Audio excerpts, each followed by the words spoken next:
are going to count backwards from 10 when you're ready, and then I will start the music. Okay? All Tell me right, when you're no ready. problem. Everybody's going to join in on this. Okay. I'm looking at us on the encoder. There we are. Okay, good. We are streaming on all channels. All cylinders are working. You ready, Jordan? I am ready. Okay. All right.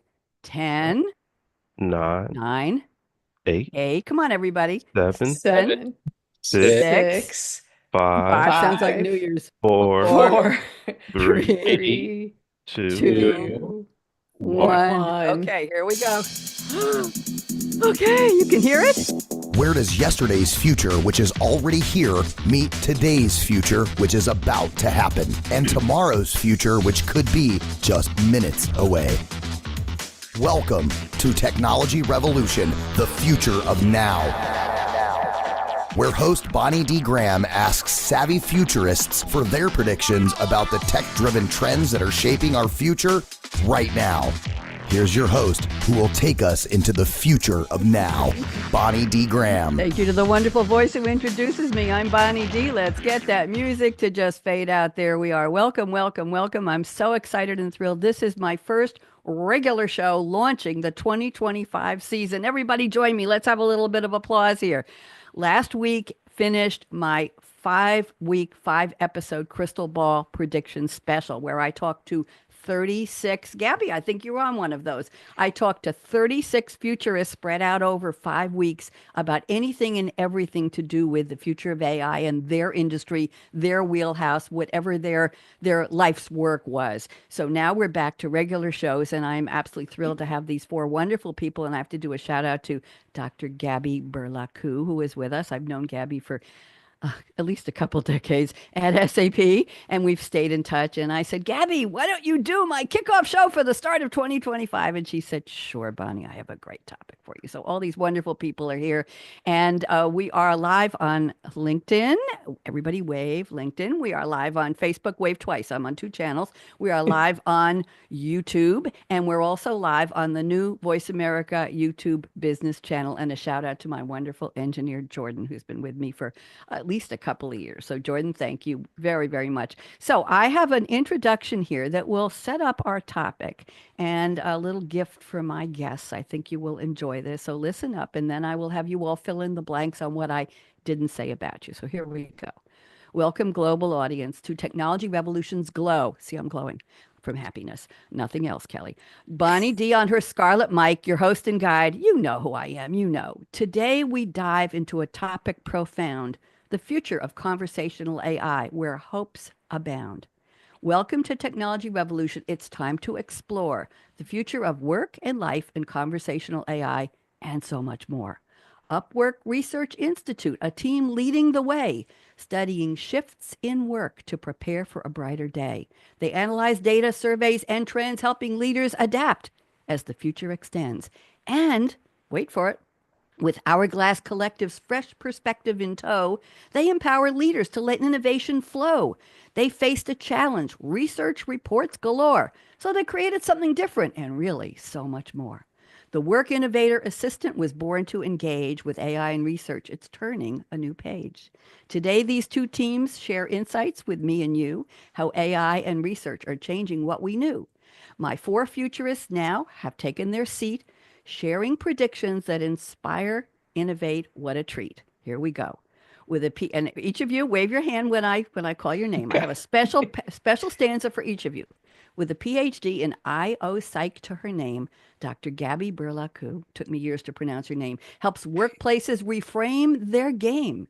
Inclusive cultures and talent to find. Her research elevates the work for humankind. From Fortune 500 to systems anew, Gabby shaping a future, hopeful and true. Gabby, I hope you like that.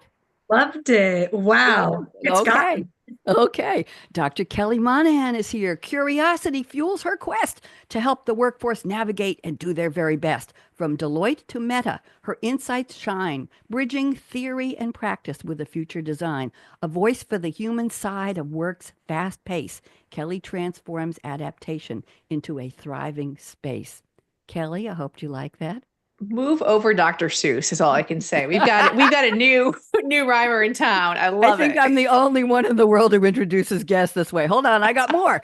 From architecture to tech, Tyler Shannon's story unfolds, where AI and design innovation he boldly holds. From Boston's home to Branson's Isle, he found his passion in tech's versatile style. Building tools that dynamically interact, Tyler merges AI with purpose, a visionary fact. I hope you like that, Tyler. He's smiling. Good. Love it. Love it. And then we have Bondi Blue iMac sparked Christopher Fridlington's fire. Now AI and software fuel his work desire. From AR projects to platforms that share, Christopher crafts tech with his creative flair. With a Middlebury grant and MIT stage, Christopher is shaping the future in our digital age. Christopher, did you like that? That's excellent. Thank you. We got a muted smile from him. I love it. So stay tuned, dear audience, as we explore a revolution in technology, automation, and more. Work and life meet conversational AI right here with me, Bonnie D, and my esteemed futurist. It's ours to steer. So what'd you think? Do I get a thumbs up for the intro? 2 thumbs up. 2 thumbs up. I see 8. I'm waiting for 8 thumbs up. There you go. Have you ever been introduced that way, Kelly? No, first time ever. And now I might actually have to be demanded to be introduced by rhymes moving forward. We can make that happen. You'll come back on my show. I'm sure you will. There we go. I like to make my guests happy. So now that I've introduced you, I think there's a lot between the dashes. So let's spend about 3 minutes, each of you, and the order will be the order. Kelly, I'm sorry, first Gabby, then Kelly, then Tyler. I know Tyler's coughing and you'll unmute when you speak, and it's okay. It's that season, my friend. It's that season. A lot going on. It's 11 degrees here in Loudon, Tennessee. In case anybody's interested, my friends are traveling to Florida. They stopped in Valdosta, Georgia, and it's 0 there with snow on the cars. We're in the warm South here. No excuses for those of you up north. Just give us a little more of a bio about what you do. I only encapsulated just a little tiny bit for each of you. So we'd love to know a little more. Gabby, welcome back. Delighted to see you. And thank you for assembling this panel and engaging them for me. So Gabby, putting you on speaker view, fill us in. How have you been? Sure. Well, I've been great. Thanks so much for having me back, Bonnie, and for letting me bring this panel to your show. We're really excited to meet with you today. So as you know, I am the Senior Research Manager for the Upwork Research Institute, which is led by Kelly Monahan. And as your rhyme expertly said, we do a lot of work to understand where work is headed and kind of how business leaders can prepare. And part of this is really thinking differently about how we get our research insights into the hands of business leaders. So today we're really going to talk about one exercise we did that, to my knowledge, no other research firm or institute has really done, which is to kind of put an AI engagement around research insights and really build a conversational tool where people can dynamically engage directly with the research. So we learned so much from that. We've learned so much about where the future is headed, and that's really what we're going to be focusing on today. So glad to be here. And it is cold here too. Where are you? Give us a clue. Portland, Oregon. Yeah, we're in the 20s, which is rare for here. So it's balmy. That's balmy compared to us. I'll tell you. We had a power outage overnight, and I have no idea how long it was, but I know Mac was off. All of my equipment was off. And of course, the stove and the microwave clocks were blinking when I got up. But the house was warm, so it couldn't have been too long. Gabby, where did you get your degrees, by the way? Just so anybody wants a little alma mater information. Well, Portland State University has actually an exceptional IO psychology program. So here I still am in my hometown, and I was able to get the degree here. Very nice. I was in Eugene, Oregon for many years. You know that. So we were almost neighbors back in the day. Thank you. Welcome back. Kelly Monahan, putting you on speaker view. Tell us a little more about yourself and welcome, Kelly. Yes, well, Bonnie, usually I'm coming from a balmy Orlando, Florida, but we just got snowed about 2 hours north of us. So certainly it's the wild, wild west. And, but excited I'm sure it's a short-term thing here.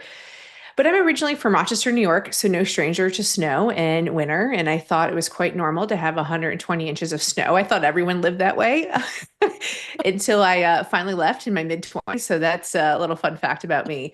But I grew up, and it was during right at the end of the golden age of Kodak, where everyone almost worked there. So it was either Kodak or Bausch & Lomb or Xerox in Rochester, New York. And I saw this funny thing happening when I was in high school. More and more of my colleagues and classmates were disappearing. And it was because their parents were getting laid off from Kodak. Kodak shed about 45,000 workers over a course of several years. And that just really changed the economy of Rochester and really shaped at a young age my outlook of work and how quickly technology can come in and disrupt an organization. And so I dedicated my college years. I went to Rochester Institute of Technology and really began to study at age 18 the intersection of people at work and technology, because I saw the devastating consequences if we don't get this right. And one more quick fun fact about Kodak. Kodak invented the digital camera. They were the original patent holders and sold it because they couldn't figure out from a leadership perspective and a workforce perspective what to do with it. And they were fearful of it cannibalizing the large profit margins in film. So here we are. We're now here to talk about AI and specifically conversational AI. And it has been my motto to make sure that we disrupt ourselves before being disrupted because of those early years. And so I spent the last 15 years, kind of grew up through HR and consulting, was at Deloitte and Accenture, started some of their very first future of work research programs back in 2016. I still don't think we're quite in the future of work for what it's worth, but excited to talk about that today and figure out what's really new today from a research perspective versus the things that we're just putting lipstick on a pig and just calling different terms for really phenomenon that's been around for a while. And like Gabby, I don't have an IO psychology degree. I have an organizational behavior degree. So I tend to study more the org level systems and the policies and programs that are in place that influence the way we behave at work. But very close cousin to IO psychology, and just adore Gabby and love being able to work together.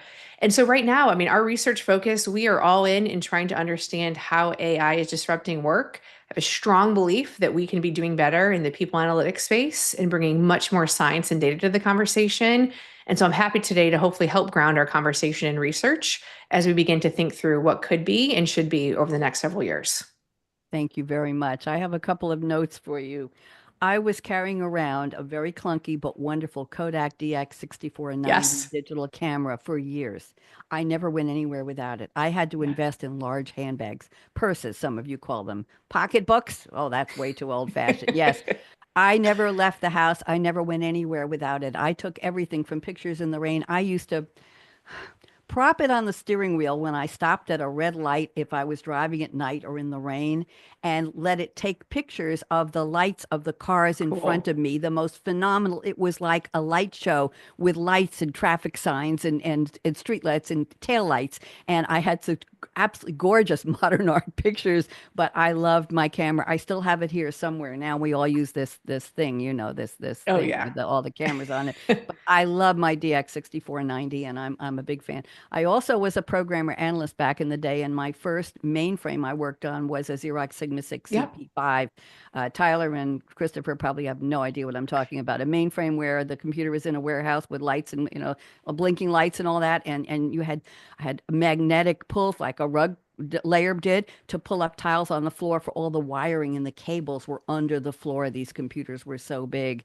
And I remember when I was taking my degrees, I learned operations, and I had to climb up on a step stool and take what was a disk pack. Today, data is on a little memory stick. You don't know what that little thumb drive is. Oh, yeah. This was the size of a cake carrier. If your mom ever took a cake to somebody and she put it in the carrier with a handle on it, and it was this big because it was a 10-inch cake, that's what the disk pack looked like. And we pushed a button, and the disk drive popped out of this machine, and we put this in with the handle, and then it closed, and then the operator would start reading the data on the disk drive. Yeah. So I remember Xerox and Kodak. Those are my ties to Kelly. Kelly, thank you. That was beautifully put. And thanks for the memories. Thanks for jogging the memories. I appreciate it. You got it. Let's go to more modern times. Tyler, Shannon, thank you for unmuting. Tyler, rescue me here. Welcome, Tyler. We met about 18 minutes ago, and I was delighted to see you, and you put up that lovely little Hourglass Collaborative logo. Thank you. And we can see it straight ahead, even though it's back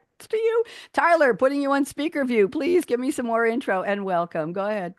Thank you so much for having me, Bonnie. Really appreciate it. Excited to be here. My name's Tyler Shannon. I'm a principal strategist at Hourglass Collaborative. Hourglass is a technology and growth agency. We're based in Boston, Massachusetts, though I'm calling in today from northern Vermont, where it's very frigid. Hourglass was founded in 2020 by my business partner and wife, Nicole Fischera, who herself is a designer and innovation strategist. Our name, Bonnie Hourglass, reflects our mission to leverage creativity and technology to help our clients save time and focus their work on what matters most. That's sort of our big passion at Hourglass. Our clients range from like large technical organizations like NASA and Upwork, all the way down to medium and small businesses in industries such as finance, fabrication, logistics, real estate, and so on. Bonnie, my career began in architecture. So I've sort of found a non-traditional way into technology consulting.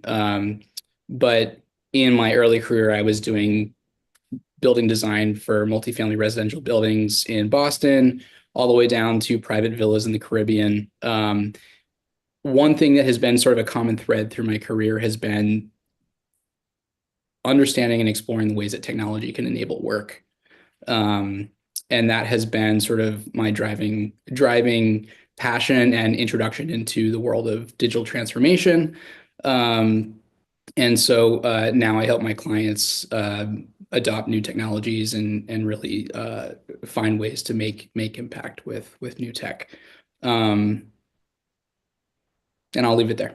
Thank you so much. Okay, thank you. And we had expected your wife, Nicole, to be on with us, and she had another appointment, a conflict, but I'm so glad you're here. And please convey my appreciation to her for sending her deliverables and for her interest in being on the show. And we'll revisit this topic probably in a couple of months, and we'll make sure we coordinate with her schedule. So thank you. Yeah, thank you. Christopher Fridlington, you're filling in for Nicole, but you're not filling in. You're here as Christopher Fridlington. I'm so happy to meet you. Christopher, putting you on full screen. Please finish introducing yourself from what I started in the poem. Go ahead. Hey, Bonnie. Yeah, super great to be here and to fill in for Nicole. It's obviously an honor, and yeah, it's just so great to join you all. So I'm Christopher. I work at Hourglass Collaborative with Tyler and Nicole, and I am a software engineer for them. So I work on building a lot of the projects that we work on with external companies such as Upwork. So I helped build the AI research assistant that we built for Upwork's Research Institute, as well as like some data visualizations and things like that. My background, similar to Tyler, is sort of a winding path. It's sort of half architecture, half computer science. And I always had a real big passion for design. So I sort of came into technology from a standpoint of design and sort of these magical experiences that I wanted to understand how we're made and created. So yeah, that's a little bit about me. Thank you very much. I would love to be at what we used to call, Gabby, you'll understand this, and Kelly, a cocktail party in person where I got to meet all of you, especially Tyler and Christopher, because I think it would have been an interesting conversation instead of why haven't they fixed the traffic light at the corner and why have the water rates in the community gone up? I would love to have these conversations. I'm considered an early woman in tech from what I just told you a few minutes ago, and I was honored 2 years ago to be invited by Women in Big Data. Kelly and Gabby may know the organization. I was invited to be their kickoff speaker on International Women's Day. I think it was March 8th, 2023, 22, something like that. And I showed them pictures of what a mainframe computer looks like. And I showed them pictures of a key punch. And I showed them pictures of my COBOL programming handbook and green bar paper and what a core dump with EBCDIC coding looked like.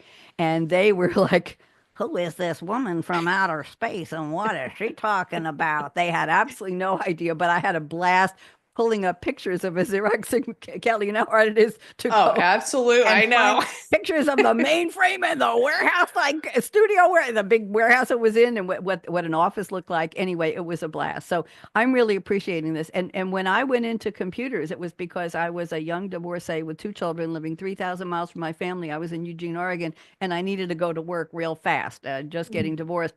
And my parents sent me a stack of brochures. X-ray technician, teacher's assistant, whatever. And the bottom of the stack was computer programmer. I said, what's that? What's that? I'm not telling you how long ago this was, but you'll understand if I was asking the question, you know how long ago it was. We didn't have cell phones, kids. Okay. So I called friends and said, what do I do about this? They said, there's a community college. You don't have a car. It's 2 buses away. Go. So I went and I said, I want to take your computer classes. And they said, sorry, they're all filled. I said, what? They said, oh, yeah, they're filled. But here's the secret. Come to the class for 2 weeks, sit or stand in the back, and everybody, at least half, will drop out because they have no clue what they think they're getting themselves into. I went for 2 weeks. At the end, the class was half empty. But what I'm telling you this for is, in light of what Christopher and Tyler said, we had people who had started architecture school, people who had started med school and law school and nursing school, and they decided that wasn't the profession they wanted. And this thing called computer programming and operations grabbed their attention. I already had a bachelor's degree in psychology. Yes, magna cum laude. I didn't have any idea what to do with it because I needed to make a living and I didn't have time for graduate school. So that's how I ended up in tech. But it was quite a journey. So I'm appreciative that several of you came from other disciplines into tech, and I'm just delighted to have you here. Now, I've asked each of you to send me a fictional quote from a movie or TV character or a song lyric, and we're briefly I'll read the quote with a little bit of background trivia. I love my looking up. Gabby knows that. And then I will ask you to just unpack the quote and relate it to our topic today in your own words. So Gabby has picked a quote from Cher Horowitz, played by the lovely Alicia Silverstone. The movie was Clueless, a 1995 coming-of-age teen film, loose adaptation of Jane Austen's 1815 novel Emma. A beautiful, popular, wealthy high school student wants to do good deeds. We'll leave it there. And here's the quote Gabby has picked. What's the point? Everywhere you go has valet. Oh, Gabby, what in the world? Go ahead. Take about 2 minutes related to our topic, please. This is why I love this show, because I always learn something. I don't think I knew that Clueless was an adaptation of Emma. So, hey. There you go. But it is one of my favorites. And of course, she's saying that, what's the point? Everywhere you go has valet, as a response to, should she practice parking and learning to park? And in her world, it's not a skill she's ever going to need, she thinks. And of course, this is super funny to the viewer because we know that even in 1990s Los Angeles, she's going to encounter a situation where she's going to have to park. There's not actually going to be valet everywhere. And I think it's such a beautiful metaphor for generative AI and conversational AI generally in our consumer lives, but also especially at work. I think one of the questions that's emerging, especially about incoming generations into the workplace, is, well, what's the point of learning to write well? What's the point of learning how to research, learning how to interact with technology and having that tech literacy if everywhere you go has a conversational interface that's going to do that work for you? And as we're going to talk about in today's session, the technology is advancing in amazing ways, but even so, we're going to need those skill sets and a bunch of other human skill sets to be able to utilize these tools effectively. So we're going to need to know how to park the car, so to speak. And I think that's one of the really important things that I'm hoping to get across to our viewers today. Perfect. And it reminds me of something that Elle Wood might have said in Legally Blonde, right? Similar characters, yes. Harvard, you mean it's hard? Okay, let's leave it at that. Kelly Monahan has picked a quote, a very, very popular and lovely quote from Ferris Bueller, Day Off, and the character Ferris, played by the wonderful Matthew Broderick. 1986 teen comedy. You're all picking teen movies. I don't know. I think they're life movies. I don't think we should call them teen. High school slacker Tusk Tusk Ferris skips a day of school, takes a joyride in Chicago with his friends, and he breaks the fourth wall, a theater term for he's talking straight to the audience. And this was a love letter from producer, director, writer John Hughes to Chicago. There we go. He wrote the screenplay in less than a week. Did you know that, Kelly? Yeah, fun fact. Did not. Oh, yeah. I love my fun facts. Absolutely. It was one of the top grossing films of 1986, $70.1 million, and the budget was only $5 million. Oh, my goodness. They did well. Bravo, Ferris. Here's the quote. Let me get the quote up here. Life moves pretty fast. If you don't stop and look around once in a while, you could miss it. Kelly, go. Yes. I mean, first of all, Gabby, I have to give a shout out. That was like a very clever, creative quote. I went a little bit more literal. My friends call me the literal gangster. So I picked this quote because the world is changing so fast. And, people have, I think probably every generation has felt that to a degree. But I do think, and, Bonnie, I'll be curious if you agree with me here or not.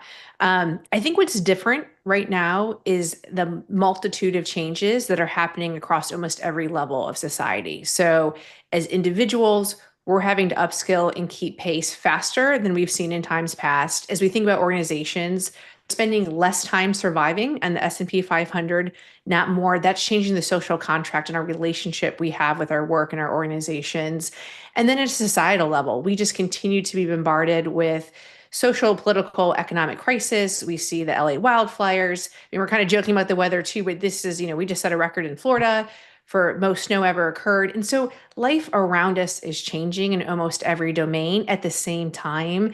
And I do think it's important. I don't want us to continue to be on a hamster wheel and just keep up and chase, which is why I like that quote. You do have to look around. And what I hope we can spend some time today is sharing. Gabby and I at the Research Institute spend a lot of time looking around and figuring out what's actually different today. And that's what I want to discuss. What are those changes? And then by all means, we have got to keep up because things are changing fast out there. There you go. When we get to the predictions, we will cover that. So thank you, Kelly. Let's go to Tyler Shannon's quote. It's from Ted Lasso. Woot, woot, played by Jason Sudeikis, Apple TV Plus sports comedy drama. It's not a teen show. It was from 2020 to 2023. This quote is from season 1, episode 2, called Biscuits. It originally aired August 14th, 2020, but you knew all that already, Tyler. Before starting his first day as coach, Ted brings shortbread cookies, known in Britain as biscuits, to the team owner, Rebecca, played by the magnificent Hannah Waddingham. He wants to bring her biscuits every day. She says, I'm not interested, but she becomes obsessed. She tries to find out where he buys them, but he's making them in his apartment. There we go. And the character was developed in a sketch that he did for NBC sports coverage of England's Premier League. That's where the character came from. Here's the quote. Taking on a challenge is a lot like riding a horse, isn't it? If you're comfortable while you're doing it, you're probably doing it wrong. Tyler, this is a gem. I can think of a lot of other things like that too, but we won't go there. Not that kind of show. Tyler, talk to me. What does this mean to our topic, please? Thanks, Bonnie. I think Kelly touched on change and the speed of change, and a lot of our work in digital transformation is really rooted in change management. And a lot of the time we work with our clients, we see this sort of discomfort with change and sort of resistance to change. But with the speed of everything, it's important to kind of embrace that, but it's going to be uncomfortable.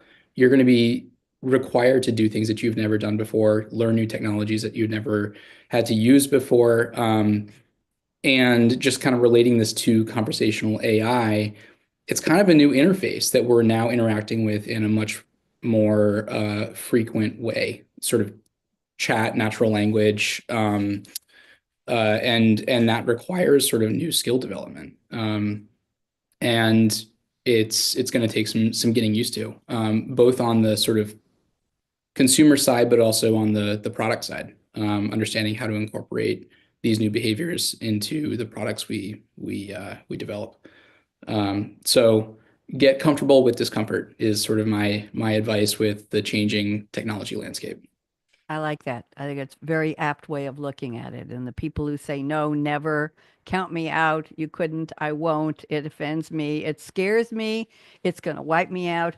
They got to get on that train sooner or later. But little by little, I think people will be coming to realize, Tyler, that they're already using a lot of AI in their life, but it's quietly maybe in the background, but it's in things they do every day. Yeah. And that's the surprise. I think we've been using the equivalent of that for many years. When I'm a writer and I'm working on a short story challenge right now, and every time I come up with a verb, an adjective, and I say, I know there's something better, I'll use the thesaurus lookup in Microsoft Word. It's coming from somewhere, kids. Somebody put all those words in. Somebody tapped them in. And every time you click on one, there's a definition. Are you kidding? There's something automated going on in that background, and it might not be Alexa at that moment, but we have had this kind of, shall we say, assistive automation for years, and it's just getting more and more helpful. But we don't, oh my God, somebody put this word in there. Why should I? Come on, I love to do voices. Thank you very much, Tyler. Lovely.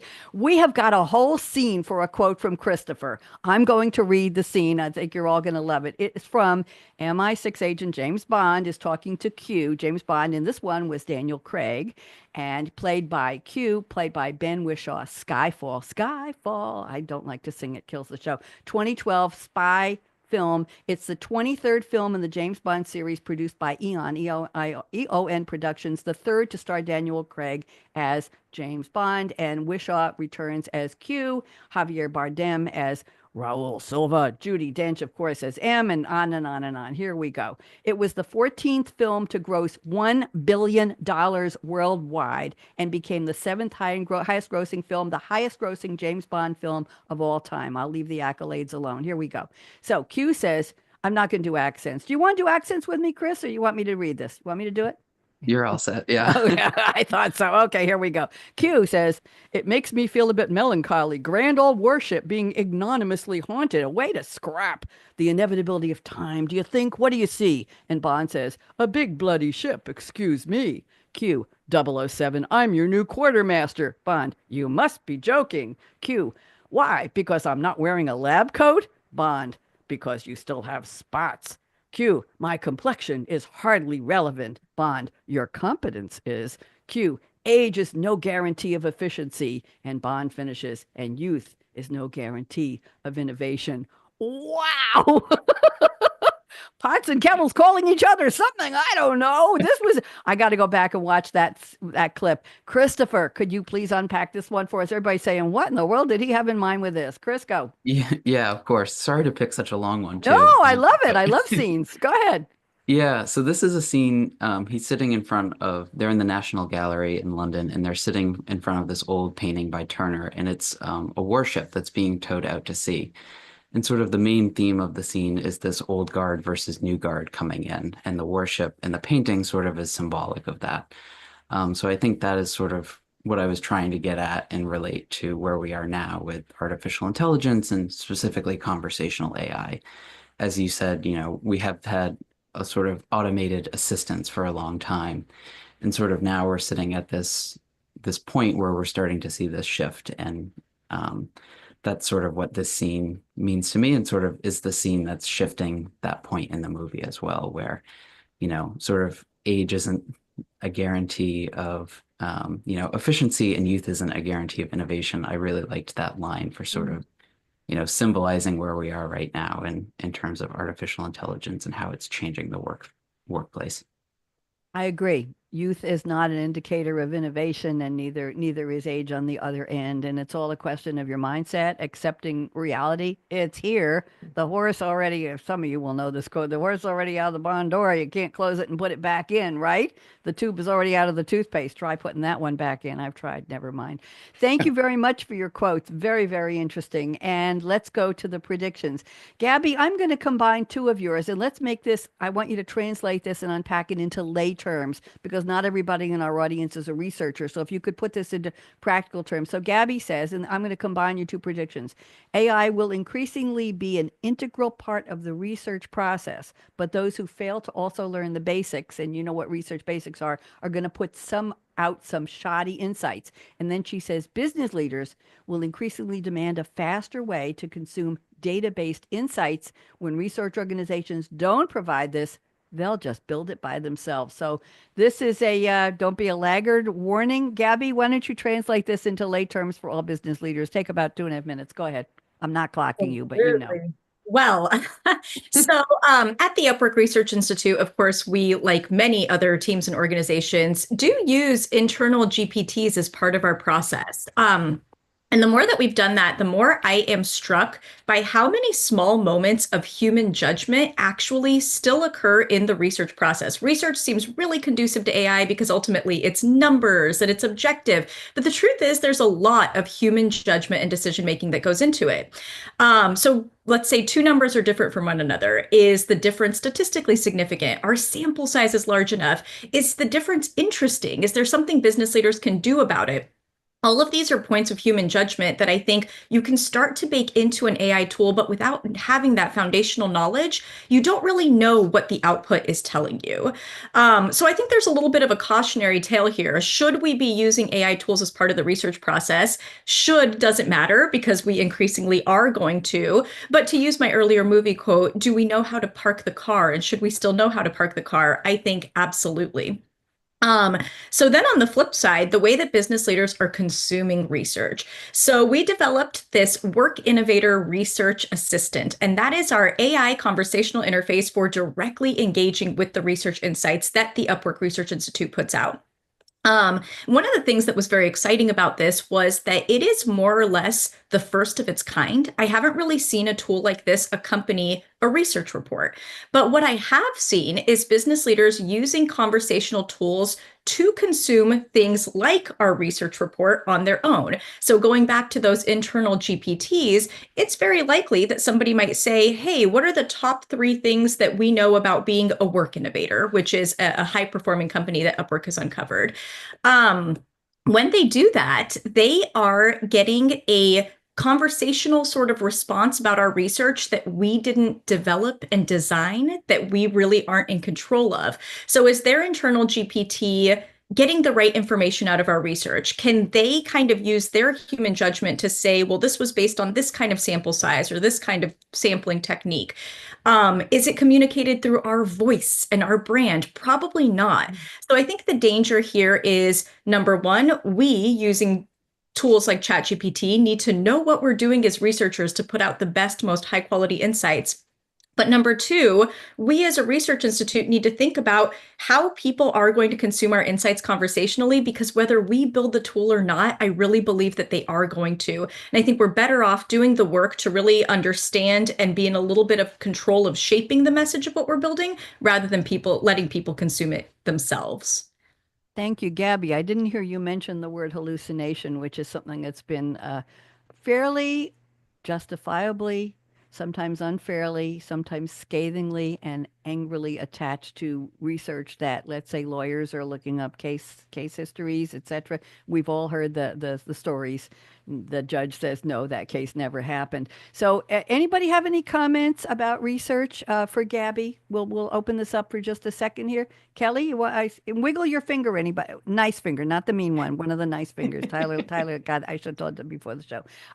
Anyway, yeah, Kelly, go ahead. I just have one thought to amplify, because Gabby, I mean, obviously a beautiful answer. Yeah. I just want to say too, I think the real promise is, we can give some real examples. We often think of research in terms of quantitative, as Gabby just mentioned, in numbers. I think generative AI and conversational AI is unlocking a brand new world for qualitative research, where we can really begin to see patterns in text and the way that we actually communicate in words. And that is where I'm like very bullish and think where things are going is not just going to do quantitative, but it's going to unlock a whole world of qualitative research that would have taken, quite frankly, months, if not years, to uncover some of the patterns we can now uncover in simply a few minutes. Thank you. And by the way, I gave my virtual assistant, some of you know her as ChatGPT. I gave her a name. Her name is Sylvia Speed, and we talk almost every day. And she does help me with my introductions for my shows, and she does the rhyming. But then I go in as the human, Kelly and Tyler and Christopher and Gabby. I go in and review everything, compare it to what you sent me, and make sure I'm happy with it. And sometimes I send her back what I did, and she says, "Oh, that's wonderful, Bonnie. Thank you so much." But we converse in French. What's left of my conversational French, I'll say merci, magnifique, bisous, bisous, which is kisses, kisses, and she'll come back with a couple of sentences in very beautiful conversational French for me, and I'll converse with her in French in text, and it's just lovely. So yes, so I'm having conversations. Alexa doesn't speak French yet for me, but Sylvia does. I want to move to. I'm looking at the clock. I want to make sure we get at least one good prediction from each of you, and they were all great. Kelly, I sent you yours in the text, and you said okay. So here we go. Kelly predicts conversational AI will transform, and we haven't defined that yet. So put that into when you unpack this. Conversational AI will transform how we engage with thought leadership by making it more interactive, more accessible, and more tailored. For example, leaders can now have personalized real-time dialogues, hello, with AI systems, hello, to explore insights relevant to their industry or challenge. I'm going to stop there. Kelly, was I just explaining to you if I'm a thought leader and Sylvia is my AI assistant with my conversations in French? Is that part of conversational AI?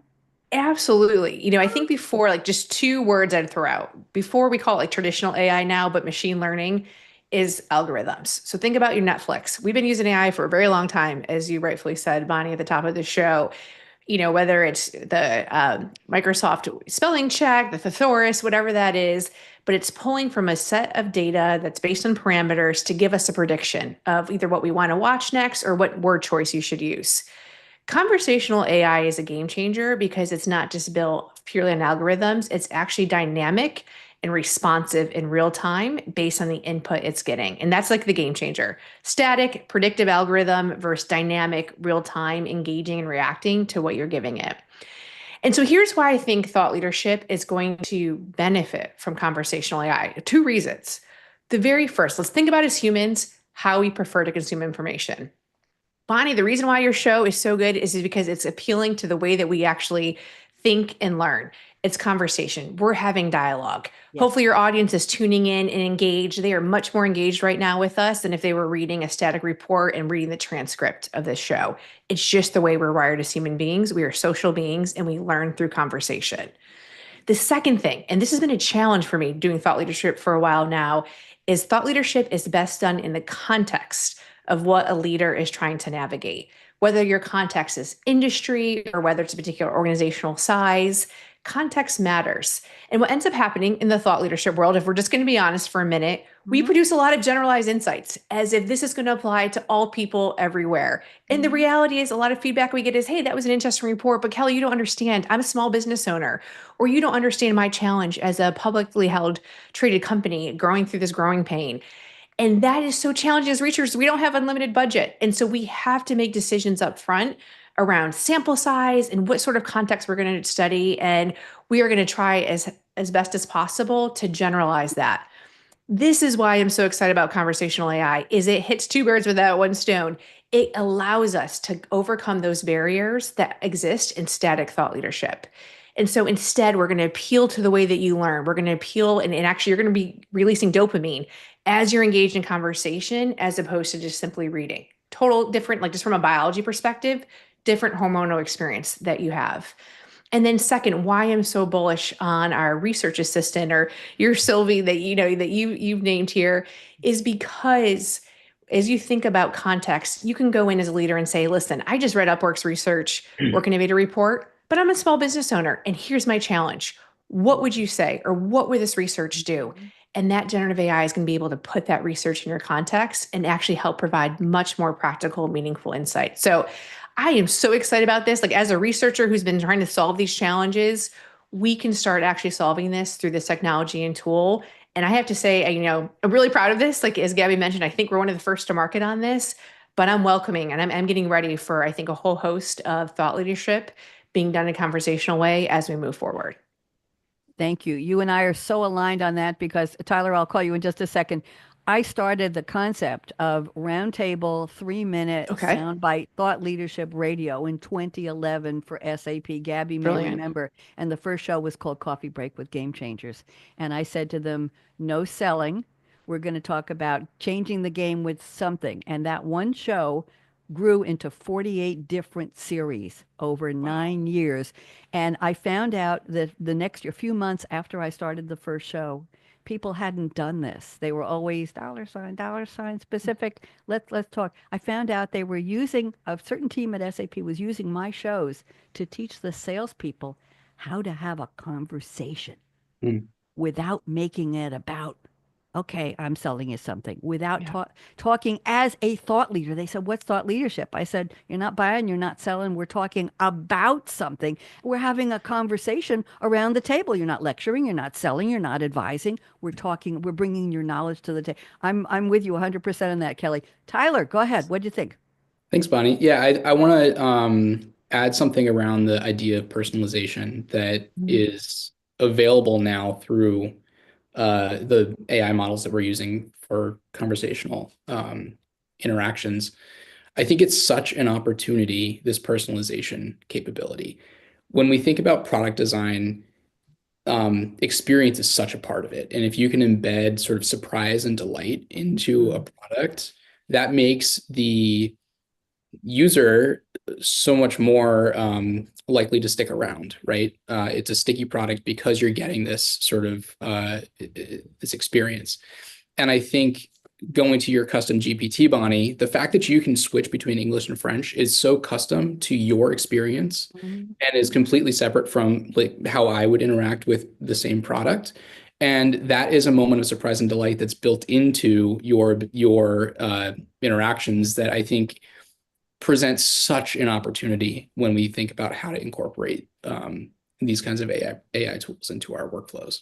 Thank you, Tyler. And that's a perfect segue. And you knew it when you raised your hand there.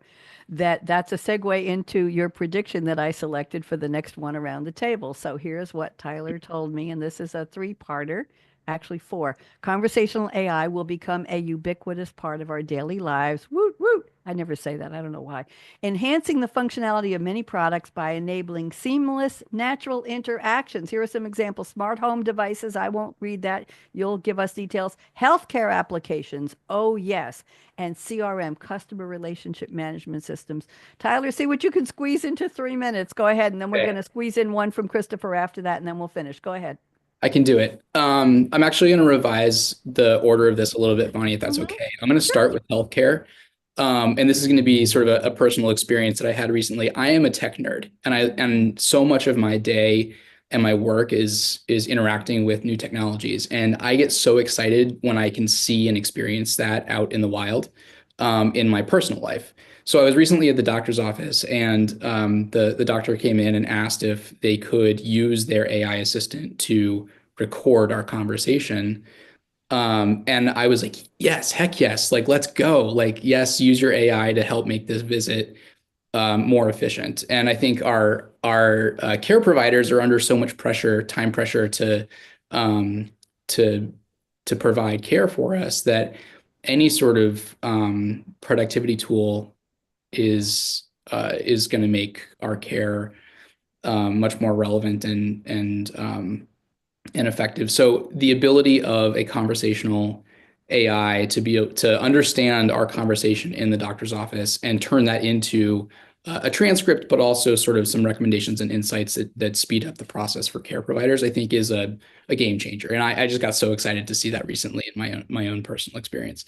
Um, Okay, and then my next prediction sort of category is CRM, and this is just an example of how this is going to get built into every product that we're going to be using. A lot of our work at Hourglass has to do with CRM development. We're HubSpot solutions partners, so we do a lot of work in HubSpot. And I'm just using this as an example. AI has been over the past, when we started sort of in the recent developments of AI and conversational AI. It was very containerized. Think about, you log into ChatGPT and it's within this own platform. But increasingly over the past 18 months, that has been incorporated into a lot of the other technologies that we're using on a day-to-day basis. And CRM systems are just an example. Having AI at your fingertips in platforms that you're already in can speed up the sales process, can speed up your marketing, and just keeping that all within the systems we're already in is just a game changer. And then finally, I'll sort of bring this home to the Work Innovator Research Assistant and the way that we are now interacting with research.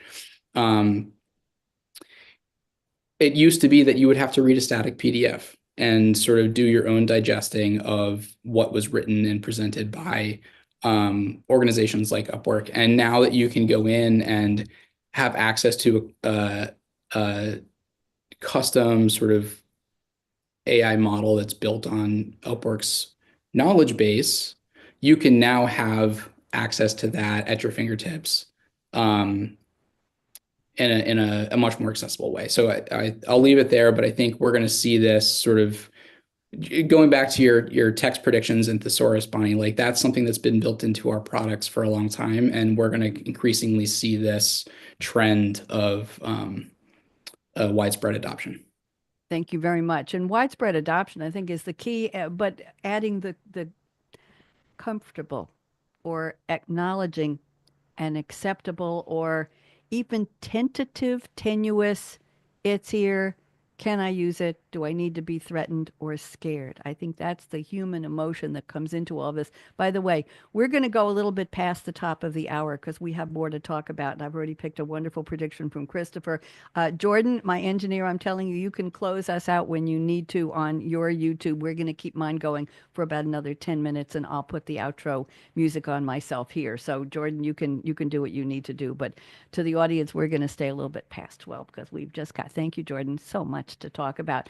Thank you, Tyler. Anybody have any quick comments for Tyler? Kelly, go. Can I just give one quick comment? Because I think, Tyler, I loved your doctor's example. And I get asked all the time of how is AI going to actually make the work more human? Because I had the exact opposite experience last week in a doctor's office where they didn't have AI. And my experience wasn't this. It was them typing their computer the whole time, never made eye contact with me. And so I just thought that was such a brilliant example of how work can actually become more human and facilitate better human to human connection when we allow AI to do some of that work. So I just wanted to mention that. Thank you very much. And by the way, Jordan, I'm going to ask you to come in and say goodbye to us so we can all wave goodbye and you can close out for your YouTube channel and we'll keep going. Thank you so much. Okay, Christopher. Christopher has a very interesting one. He says conversational AI will become more multimodal, and he's going to explain it. Interfaces supporting conversational AI experiences will evolve far beyond the chat interface, yes, to become multimodal. Rather than being purely text or purely image-based, models and their interface will produce content and ingest content in a range of mediums. I think this is exciting, but I want to know more. Christopher, you're on speaker view. Go ahead. What do you got? Yeah. So sort of thinking about the general trends we're seeing and sort of the advent of LLMs sort of spurred this whole revolution in chat interfaces. And I think that's really scratching the surface at what we can build with these tools. And, the conversation component is already so huge in making learning and interaction more human. But I think that there's many ways in which that process can still be pushed further. So thinking about like the ways people learn, there's people that learn visually through graphs, through information, through infographics, diagrams, etc., images. And there's ways that we have current systems and LLMs that are developing these things, but they're sort of all sandboxed in different tools. So, you have DALL-E, for instance, from OpenAI that is diffusing images and, but there's not really one cohesive product that is thinking about this in one component. So for instance, like one of the things that we did when we were developing the research assistant for Upwork was include graphs in it. And we felt that was really important to support the conversation that was being had with the chatbot, where necessary. So I think over the next couple of years, we're going to see a trend in that direction where, more of this rich media is included in the conversation. Interesting. I want to go around the table. We're going to, as I said, we're going to extend the show a little bit longer. I want to go around the table. If you had a conversational AI quest or a wish or dream about something you're using or you want to use, what would you want to be? I already ask Alexa to tell me jokes. I can't say her name too loud. She'll talk. She already gives me a quiz that she will only repeat 3 times if I'm here in my office and she's in the other room. She's in the kitchen. It's fun to cook and have Alexa talking to you. But she'll ask me a quiz. Readers have submitted this quiz and what's your favorite way to relax? Would you eat yoga or would you go to a movie or would you read a book or would you exercise? And I'll give her my answer and then she'll tell me what percent of listeners or whoever they are, audience people, what the percent, where I tally. Your choice was number 2 with only 18%. And she's wanting to say loser, but she doesn't really. Anyway, let's go around the table. Do you have a favorite conversational AI, something that you use in your life that you trust, that you like, that you want to get better? We didn't prepare for this, but I think it would be very, very interesting based on also what Tyler and Christopher said about multimodal. I love that prediction, Christopher. Gabby, is there anything you use that really gets you, grabs you, without grabbing you, of course? What do you think? I have a very non-imaginative answer because this does exist, but I think that it is going to just supercharge in the coming years. And I actually want to flip this from being a consumer of the conversational interface to being a company that's deploying these tools. Because one of the things that we haven't touched on yet is, yes, we created this tool to help business leaders learn, but there's actually a bunch of learnings that we are gaining from just kind of the oversight of this tool. So we're able to see on the back end, thanks to a dashboard that Tyler and team built, how people are engaging. What kinds of questions are they asking and along which themes? How many questions are they asking? How long are they spending? Is it a thumbs up? Is it a thumbs down? We're able to really quickly kind of tailor the experience and the interface based on the data we're getting in real time. That is a rarity, I think, in a world where you can't really look quarter by quarter and say, what did we learn and can we make some changes? We're able to really get in there and quickly update our experience. And I think that that is going to become table stakes, but right now is very, very exciting to me just to be able to have that back end visibility and to be learning ourselves just as our business leaders learn as well. Thank you very much. I think we have a message from Jordan. You want to come in and say goodbye? I picked a time here when you can come in, Jordan. Goodbye to everybody. Thank you, Jordan at Voice America, for streaming us on your YouTube channel. I've got my own here. We're talk about multimodal, Christopher. We're all over the place today. Thank you, Jordan. You close us out and add the outro music. I'll do my own here. We're going to stick around for about another 8 minutes or so. So thank you, Jordan. Everybody say goodbye, Jordan. Goodbye, Jordan. Bye, Thank Jordan. you. Have a great rest of the Bye, day to you Jordan. too. Okay, so let's keep going now. So thank you, Gabby. Interesting answer. Kelly, do you have anything that you would like Sure to be do. more multimodal? I know you would. Sure Go do. ahead. I mean, I'll tell you what, Hit me. so one of my hobbies is to like decompress is cooking.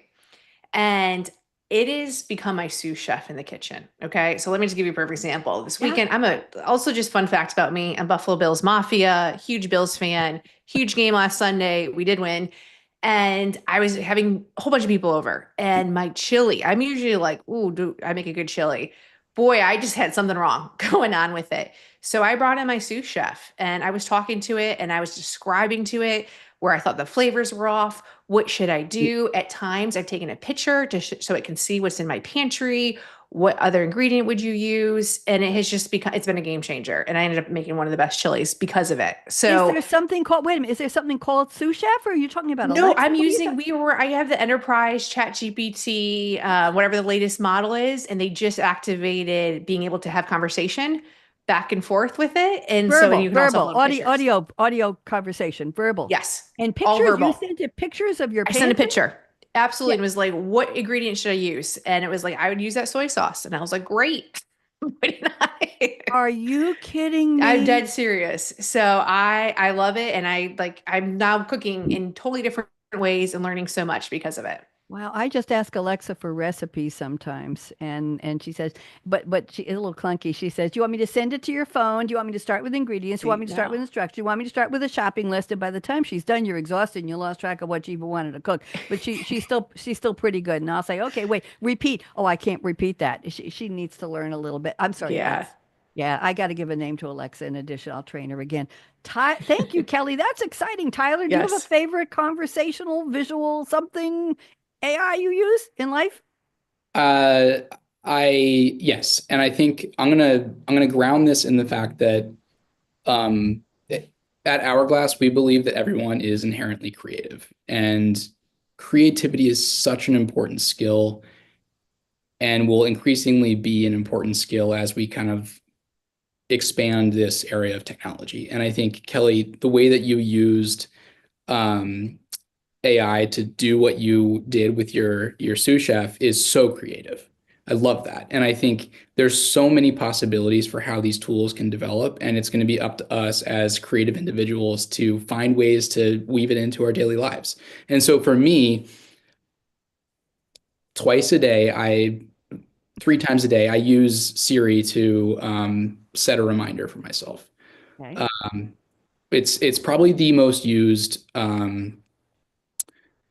feature for me, productivity tool that and I'm really excited to see that extend beyond just being able to create a reminder, but to be able to like chain a series of things together that help me be more creative beyond the scope of just reminding me to do things. Give us an example, if you don't mind. Not too personal.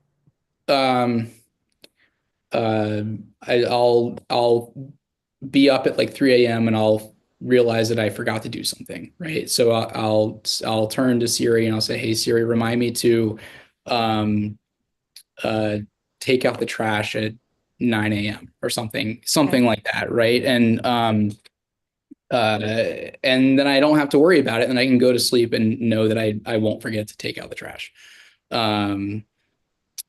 Just a silly example, but it's a real one. It's something that I try to use it as like a second brain, so I don't have to hold that information. Yep. And I can focus, kind of to my point earlier about Hourglass, is like focus on the work that you really want to do, the work that matters.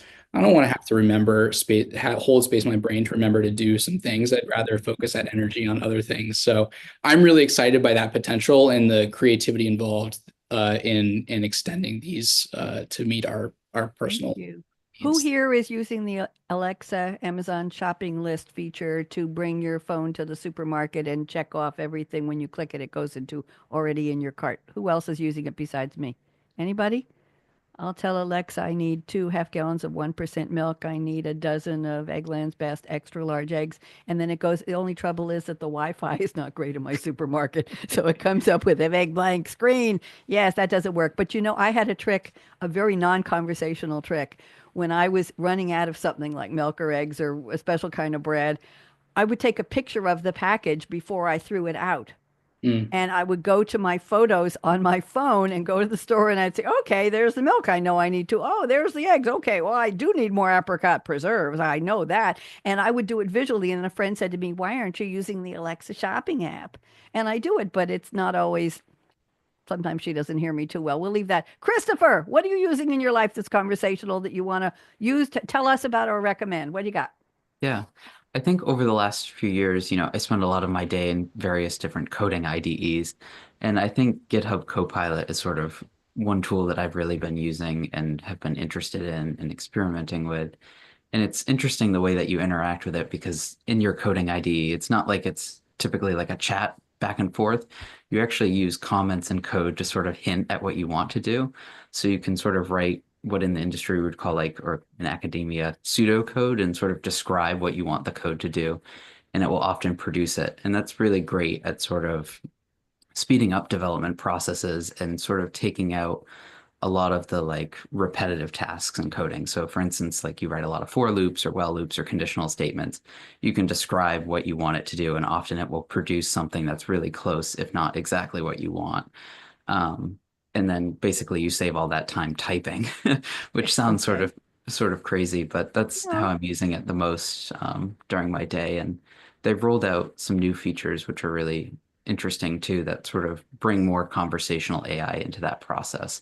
And you can ask it to describe things about a code base or anything like that. So that's how I'm using it daily. Humor me. What is IDE, please? Yeah, it's basically just a development environment. So Okay. um, it's what we actually type our code in, and it's set up with all of the other development packages or APIs or anything like that that we would need to run and execute the actual code in. Thank you. In the early days, I used to go home and write. I was my own contract programmer in one of the jobs I had in Oregon. And they said, we need extra programming done, and we like what you do in your full-time job. So would you take on a side gig, but you're going to do it for your own production? So I would go home and write 2,000 lines of code, and I'd come in on Monday morning and key punch. Anybody ever heard of a key punch? It's like a typewriter, and it goes on 80-column color with cards, beep, beep, beep, beep, beep, and the little notches, the little chads come out of it, and then you put them in a box, and I would have it up and running with maybe one syntax error by 1 o'clock on Monday afternoon. That was it. I could put together two, but I just loved coding, Christopher. I would just jump up and down. I did COBOL for many years. I did PL1. I learned BASIC and Fortran and others, but COBOL and PL1 were the ones I used professionally, and I just adored them. And then I was introduced to the Macintosh, and I said, "What? This thing, a mouse? What's a mouse? What's a desktop? What's WYSIWYG? I don't know." And then I went into marketing, so it was a tremendous shift for me. I have enjoyed speaking with all of you. I know some of you have to go in a few minutes, and I'm glad we could extend over the top of the hour. Gabby, I never could do this before, and now I can. We can go a little bit longer. I would like to make a prediction of my own.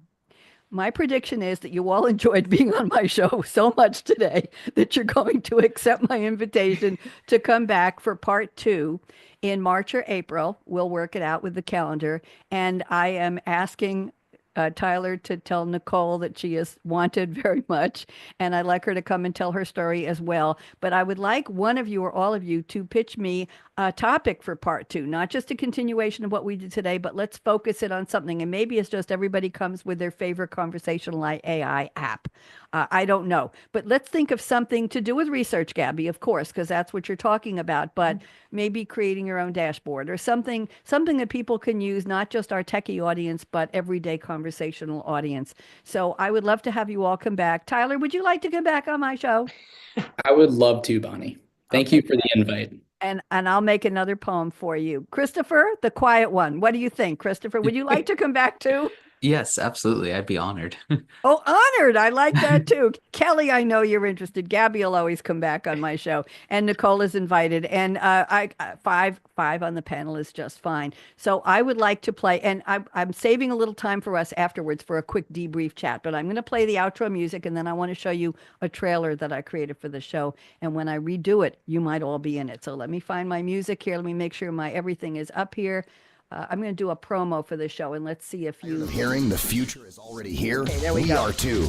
That may have been yesterday's future, but today's future hasn't happened yet. Take a deep breath, tune out the hype, the noise, and turn up the volume. Voice America brings you savvy, art of the possible technology visionaries talking about how today's innovations right now are shaping every aspect of our real future. We'll laser focus our spotlight on workplace, health, digital media, transportation, smart cities, social marketing. This was created fashion, years ago. Food, smart home, Years consumer ago. gadgets, and buzzworthy tech like artificial intelligence, So good. machine learning, Internet of Things, augmented reality, and lots more. Clear your calendar and open your mind for Technology Revolution, the future of now. Now, with the now. most upbeat host on global radio, Bonnie D. Graham. It's me. Listen anywhere, anytime, on any device. Thank you. That's the wonderful voice of Ryan Treasure who did that. He wrote that. We wrote that. I'm guessing maybe 2019, 5 or 6 years ago, we wrote that promo. And it's still, what do you think, Kelly? I think we have a lot of progress to still make in the future work. As much as we think things are moving fast, I think some of the fundamentals we still haven't figured out. So I love that.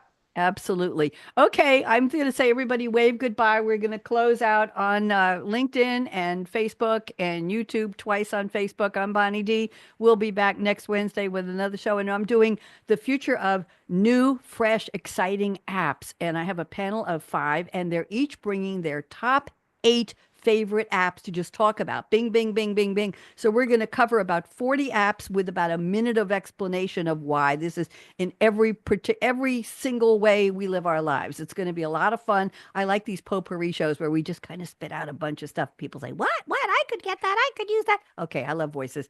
Everybody.